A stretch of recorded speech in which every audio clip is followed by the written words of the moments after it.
ನಮಸ್ತೆ ವೀಕ್ಷಕರೇ, ವಿಸ್ಮಯ ನ್ಯೂಸ್ಗೆ ಸ್ವಾಗತ. ಇಂದಿನ ಪ್ರಮುಖ ಸುದ್ದಿಗಳನ್ನು ನೋಡೋಣ. ಬಳ್ಳಾರಿಯಲ್ಲಿ ನೋಟಿನ ಕಂತೆಗಳ ರಾಶಿ ಪತ್ತೆ. ಲೋಕಸಭಾ ಚುನಾವಣೆ ರಂಗೇರುತ್ತಿರುವಾಗಲೇ ಎಲ್ಲ ಕಡೆ ಅಂದರೆ ಬೆಂಗಳೂರಲ್ಲೂ ಸಹ 2 ಲಕ್ಷಕ್ಕೂ ದಾಖಲೆ ಇಲ್ಲದೆ ನಾವು 2 ಲಕ್ಷಕ್ಕೂ ಅಧಿಕ ಮೊತ್ತ ಸಾಗಿಸ್ತಾ ಇದ್ದಾರೆ ಅಂತ ಪ್ರಕರಣಗಳು ಬೆಂಗಳೂರಲ್ಲೂ ಸಹ ಪೊಲೀಸರ ವಶ ಆಗಿದೆ. ಇನ್ನು ಇದೇ ರೀತಿ ಒಂದು ಪ್ರಕರಣ ನಾವು ಬಳ್ಳಾರಿಯಲ್ಲಿ ನಿನ್ನೆ ದಾಖಲಾಗಿದ್ದು, ಈ ಪ್ರಕರಣ ಹೇಮಾ ಜುವೆಲ್ಲರ್ಸ್ನ ಅಂದರೆ ಬಂಜಾರಾನ ಹೇಮಾ ಜುವೆಲ್ಲರ್ಸ್ ಮಾಲೀಕ ನರೇಶ್ ಸೋನಿ ಅವರ ಮನೆಯಲ್ಲಿ ಸುಮಾರು 5.6 ಕೋಟಿ ರು ನಗದು, 1.4 ಕೋಟಿ ಮೌಲ್ಯದ 3 kg ಚಿನ್ನ ಹಾಗೂ 42 ಲಕ್ಷ ರು ಬೆಳ್ಳಿ ಆಭರಣ ಇಷ್ಟು ಪತ್ತೆಯಾಗಿದೆ. ಇವುಗಳೆಲ್ಲ ಒತ್ತು ಮಟ್ಟ 7.5 ಕೋಟಿ ರು ವಶ ಆಗಿದೆ. ನೆನ್ನೆ ಒಂದು ಕಡೆ ಎಲ್ಲೋ ಚುನಾವಣೆ ಪ್ರಚಾರಕ್ಕೆ ಇದೆಲ್ಲ ಬಳಕೆ ಆಗ್ತಿತ್ತೋ ಏನೋ ಗೊತ್ತಿಲ್ಲ.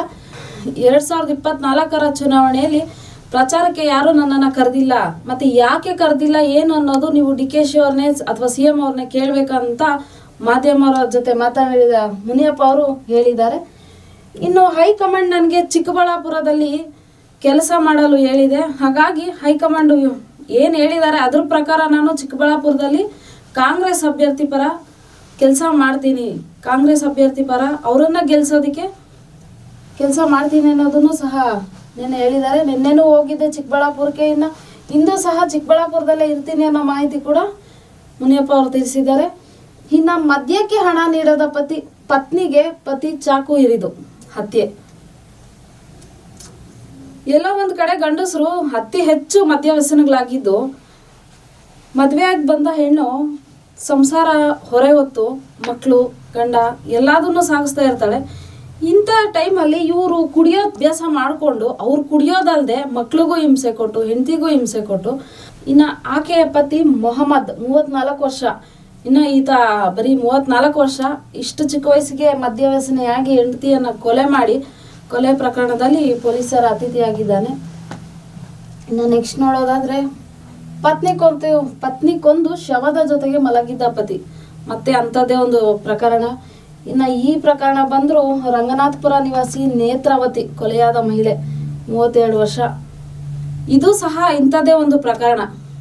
ಆತನು ಏನು ಮೊಹಮ್ಮದ್ 24 ವರ್ಷ, ಇನ್ನು ಈತ ಬಂದು ವೆಂಕಟೇಶು 35 ವರ್ಷ. ಇವರೆಲ್ಲ ಎಲ್ಲೋ ಒಂದು ಕಡೆ ಕುಡಿತದ ಚಟಕ್ಕೆ ಬಿದ್ದು ಹೆಂಡತಿ ಮಕ್ಕಳು ಅನ್ನೋದನ್ನು ಸಹ ನೋಡಿದೆ. ಮಕ್ಕಳನ್ನು ನೋಡ್ತಾ ಇಲ್ಲ ಈಗ ಕೆಲವೊಂದು ವ್ಯಕ್ತಿಗಳು. ಏನು ಹೆಂಡ್ತಿನ ಹೊಡೆಯೋ ಟೈಮಲ್ಲಿ ಅಥವಾ ಯಾವುದೋ ಒಂದು ಗಲಾಟೆಗಳಲ್ಲಿ ಮಕ್ಕಳು ಅಡ್ಡ ಬಂದ್ರೂ ನನ್ನ ಮಕ್ಕಳೇ ಅಲ್ವಾ ಅನ್ನೋದು ಸಹ ನೋಡಲ್ಲ. ಮಕ್ಕಳ ಮೇಲೂ ಸಹ ದಬ್ಬಾಳಿಕೆ ನಡೀತಾ ಇದೆ. ಇನ್ನು ಈತ ಇಡೀ ರಾತ್ರಿ ಹೆಂಡತಿನ ಕೊಂದು ರಾತ್ರಿ ಎಲ್ಲ ಪೂರ್ತಿ ಅದೇ ಶವದ ಜೊತೆ ಮಲಗಿ ಬೆಳಗ್ಗೆ ಎದ್ದು ಪೊಲೀಸರ ಅತಿಥಿಯಾನೆ. ಅಂದರೆ ಅಕ್ಕಪಕ್ಕದ ಜನರು ನೋಡಿ ಈ ವಿಚಾರನ ಪೊಲೀಸರಿಗೆ ತಿಳಿಸಿ ಈತನು ಸಹ ಪೊಲೀಸರ ಅತಿಥಿಯಾಗಿದ್ದಾನೆ. ಯಾವಾಗ ನಿಲ್ಲುತ್ತೆ ಹೆಣ್ಮಕ್ಳ ಮೇಲೆ ದೌರ್ಜನ್ಯ ಇದೆಲ್ಲ ಅನ್ನೋದು ನೋಡಬೇಕು. ನೆಕ್ಸ್ಟ್ ಬೆಂಗಳೂರು ದಕ್ಷಿಣದಲ್ಲಿ ಸಿದ್ದು ರೋಡ್ ಶೋ. ನಿನ್ನೆ CM ಸಿದ್ದು ಏನು ಸೌಮ್ಯ ರೆಡ್ಡಿ ಪರ ಪದ್ಮನಗರ ಹಾಗೂ ಬೊಮ್ಮನಹಳ್ಳಿಯಲ್ಲಿ ರೋಡ್ ಶೋ ನಡೆಸಿ ಬೆಂಗಳೂರು ದಕ್ಷಿಣದಲ್ಲಿ BJP ವಿರುದ್ಧ ಬರೀ ಏನಂದರೆ BJP ಅವರ ಪರ ಯಾವುದೇ ಮಾತುಗಳು ಕೇಳಿ ಬರ್ತಾ ಇಲ್ಲ, BJP ವಿರುದ್ಧವಾಗಿದೆ ಅಲ್ಲಿನ ಜನರ ಅಭಿಪ್ರಾಯ. ಹಾಗಾಗಿ ಈ ಬಾರಿ 100ಕ್ಕೆ 100 ಸೌಮ್ಯ ರೆಡ್ಡಿ ಅವ್ರನ್ನ ಗೆಲ್ತಾರೆ, ಅವ್ರನ್ನ ಗೆಲ್ಲಿಸ್ಕೊಂಡು ಬಂದೇ ಬರ್ತೀವಿ ಅನ್ನೋ ಒಂದು ಮಾತನ್ನ ನಿನ್ನೆ CM ಸಿದ್ದು ಅವರು ಹೇಳಿದ್ದಾರೆ. ಇನ್ನು ಇವತ್ತು ಸಹ ಕೆಲವಾರು ಕಡೆ ಅಂದರೆ ಜಯನಗರ, ಚಿಕ್ಕಪೇಟೆ, BTM ಬಡಾವಣೆ ಹೀಗೆ ಹಲವಾರು ಕಡೆ ರೋಡ್ ಶೋ ನಡೀತಾ ಇದೆ. 2 ದಿನ ಸತತವಾಗಿ ನಿನ್ನೆ ಹಾಗೂ ಇವತ್ತು ಕೂಡ ಸೌಮ್ಯ ರೆಡ್ಡಿ ಪರ CM ಸಿದ್ದು ಅವರು ಪ್ರಚಾರ ಮಾಡ್ತಾ ಇದ್ದಾರೆ. ಇನ್ನು ನೆಕ್ಸ್ಟ್ ನೋಡೋದಾದ್ರೆ 52 ಲಕ್ಷಕ್ಕೆ ಏರಿದ HSRP ಅಳವಡಿಕೆ.